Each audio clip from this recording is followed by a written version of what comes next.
गणपती बाप्पा पुढे नैवेद्याचं ताट ठेवताना त्यात बरोबर 21 मोदक ठेवले जातात। कधी नैवेद्य म्हणून लाडू दाखवायचे असतील किंवा मग पूजेवेळी बाप्पाला दुर्वा अर्पण करायच्या असतील तरी संख्या ठरलेलीच असते, ती म्हणजे 21। पण 21च का? 21हून कमी किंवा जास्त का नाही?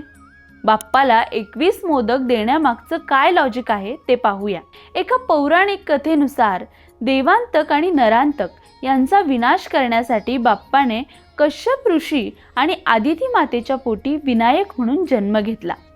पुढे देवांतक आणि नरांतक यांचा संहार करायचा म्हणजे युद्ध होणार होतं।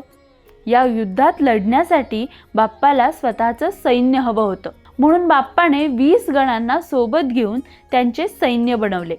या सैन्यात 20 गण आणि आपला बाप्पा असे 21 जण होते। आणि जेव्हा केव्हा बाप्पाला मोदकांचा प्रसाद दाखवला जातो तेव्हा तो एकट्या बाप्पासाठी नसतो, तर तो त्याच्या सोबतच्या त्या 20 गणांसाठी सुद्धा असतो।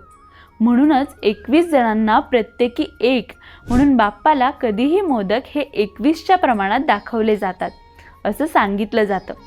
तर तुम्ही आपल्या लाडक्या बाप्पाला किती मोदकांचा प्रसाद दाखवता ते कमेंट करून नक्की सांगा।